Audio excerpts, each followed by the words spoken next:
Hello दोस्तों, मैं ओम शर्मा आप सभी का स्वागत करता हूं हमारे YouTube channel the even study पर। तो आज आपके सामने अपडेट है यूएई के अंदर जो मुस्लिम देशों में सबसे बड़ा हिंदू मंदिर बना है, उसका प्रधानमंत्री नरेंद्र मोदी क्या उद्घाटन करने के लिए गए हैं। लेकिन वहां पर क्या हुआ, यूएई में भारी बारिश, ऐलान मोदी पर खराब मौसम। ये ऐलान मोदी क्या है, इसका मतलब क्या होता है, अरबी भाषा में इसका मतलब होता है मोदी का स्वागत करना। तो कार्यक्रम फीका पड़ा। तो इसके बारे में पूरी जानकारी देंगे। दूसरा, ये भी बताएंगे कि कट्टर इस्लामिक देश में भगवा लहराने के पीछे क्या क्या कारण है। तो देखा जाए पीएम मोदी की जो 2 दिवसीय यात्रा है यूएई के अंदर, उसमें सबसे पहले 14 फरवरी को वे यूएई में हिंदू मंदिर का उद्घाटन करेंगे और मंगलवार को बड़ी संख्या में भारतीयों को संबोधित करेंगे, मतलब आज। लेकिन वहां पर क्या हुआ, बारिश ने रंग थोड़ा फीका कर दिया है, लेकिन फिर भी बहुत बड़ी मात्रा में वहां पर भीड़ इकट्ठा हुई है। तो सबसे पहले एक इंपॉर्टेंट न्यूज, ये हमारा टेलीग्राम लिंक का स्कैन कोड है। आप उसको स्कैन कोड करके हमारा टेलीग्राम लिंक ज्वाइन कर सकते हो, वहां पे आपको डेली अपडेट मिल जाएगी। पीएम मोदी, तो पीएम मोदी मंगलवार को यूएई के 2 दिवसीय यात्रा पर गए हुए हैं। तो फरवरी यानी 14 फरवरी को अबू धाबी के अंदर हिंदू मंदिर का उद्घाटन करेंगे। पीएम नरेंद्र मोदी यूएई में रहने वाले जितने भी भारतीय हैं उनके कार्यक्रम को संबोधित करेंगे। लेकिन उनका पूरा का पूरा खेल बारिश ने बिगाड़ दिया, क्योंकि बारिश के कारण पूरी रात वहां पर बारिश हुई है, ट्रैफिक जाम हुए हैं, जल भर चुका है। और उसके कारण ये प्रोग्राम थोड़ा सा फीका होता आ रहा है, क्योंकि बारिश के बाद वहां पर अलर्ट जारी कर दिया गया है। वहां पर ओले पड़े हैं, बिजली की गड़गड़ाहट हुई है। भारत यूएई में भारतीय कम से कम 35 लाख प्रवासी रहते हैं वहां पर। और यूएई का सबसे बड़ा जो जातीय समुदाय है, यह देश की आबादी का लगभग कितने 35% है। इस कार्यक्रम के आकर्षण में 700 से ज्यादा सांस्कृतिक कलाकारों की भी प्रदर्शनी शामिल थी। लेकिन अब धीरे धीरे ये भी फीका होता जा रहा है, क्योंकि वहां पे बहुत तेज बरसात हुई है वहां पर।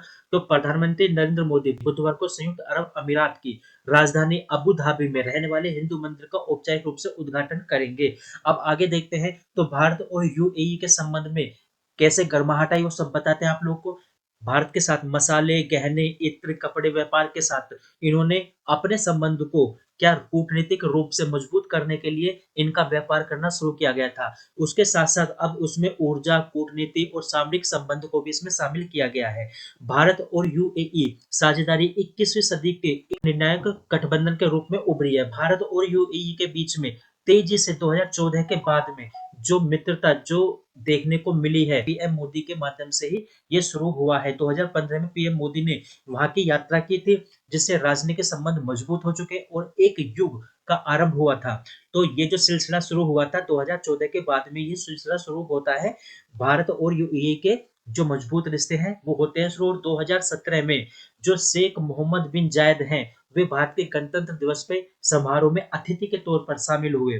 और शामिल होने के बाद जब देखा जाए तो 2019 में पीएम मोदी को प्रतिष्ठित ऑर्डर ऑफ जायद से सम्मानित किया गया यूएई के अंदर 2019 में। भारत और यूएई के रिश्तों की मजबूती को इसी बात से समझा जा सकता है कि अक्सर प्रोटोकॉल को तोड़कर एक दूसरे का स्वागत किया जाता रहा है वहां पर। और जायद अल नहायान को भाई कहकर संबोधित करते हैं पीएम मोदी।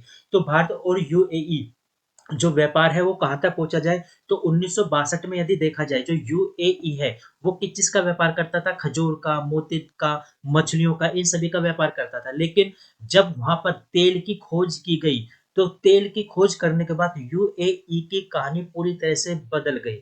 वो धीरे धीरे विकास की दौड़ में शामिल हुआ और उसने बड़े बड़े देशों को पीछे छोड़ दिया। 1990 के दशक में यदि देखा जाए तो एक आर्थिक रूप से महाशक्ति के रूप में उभरा था यूएई। 1970 में भारत का जो द्विपक्षीय व्यापार था वो 180 मिलियन डॉलर का था, जो कि 2021-22 में कितने तक पहुंच गया, 73 बिलियन डॉलर। यानी 180 मिलियन डॉलर से 73 बिलियन डॉलर तक ये व्यापार पहुंच गया। और भारत और यूएई ने 2022 में व्यापक आर्थिक साझेदारी समझौते पर भी साइन किए हैं दोनों देशों ने। तो दोनों देशों ने अगले 5 साल में द्विपक्षीय व्यापार को बढ़ाकर 100 बिलियन डॉलर और सेवाओं के क्षेत्र में 15 बिलियन डॉलर का संकल्प बढ़ाने की यहाँ पर बात की है।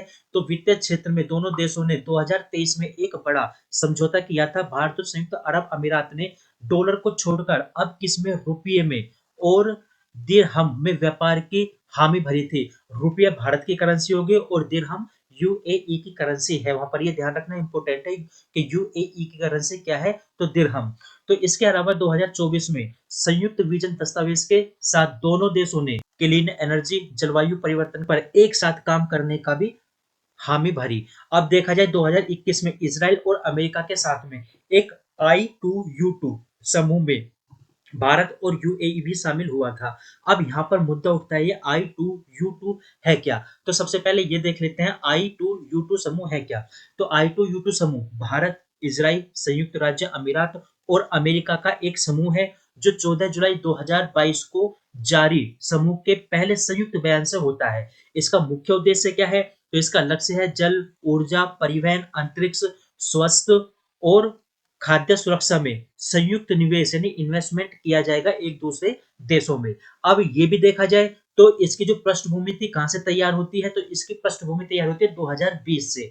इसराइल, यूएई और बहरीन ने संयुक्त राज्य अमेरिका के मध्यस्थता में अब्राहम समझौते पर हस्ताक्षर किए। अब ये अब्राहम समझौता क्या है, ये भी आप लोग को जरूर बताएंगे।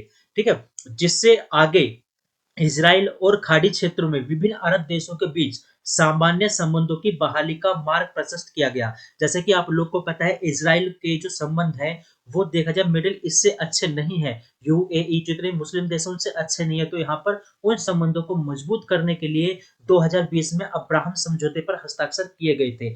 इसका उद्देश्य भागीदारी चार देश हैं, इसके उद्देश्य भागीदारी चार देश हैं, देशों की क्षमताओं में ज्ञान अनुभव की अनूठी सारणी का दोहन करना था, जिसका अंत है I2U2 का गठन के रूप में मार्ग प्रशस्त हुआ। अब देखा जाइए अब्राहम समझौता क्या है, तो अब्राहम समझौता क्या चीज है, अब इसको देख लेते हैं। यूएई और बहरीन इसराइल में अपने अपने दूतावास स्थापित करेंगे, वहां पर पर्यटन, व्यापार और सुरक्षा सहित कई क्षेत्रों में इसराइल के साथ मिलकर काम किया जाएगा। धार्मिक महत्व यह है यहाँ पर कि मुसलमानों को इस्लाम के सबसे पवित्र स्थलों में से एक यरूशलेम, जो कि कहां पर पड़ता है, इसराइल में पड़ता है, अल बक्सा मस्जिद की अनुमति दे दी है। यानी अब मुसलमान अल बक्सा मस्जिद जाएंगे। अब देखा जाए तो वर्तमान में वहां पर हमास और इसराइल के मध्य युद्ध ऑलरेडी छिड़ा हुआ है। अब आगे चलते हैं। तो हमारी क्लास यहीं तक थी, आप लोग को कैसी लगी जरूर बताना। Thank you.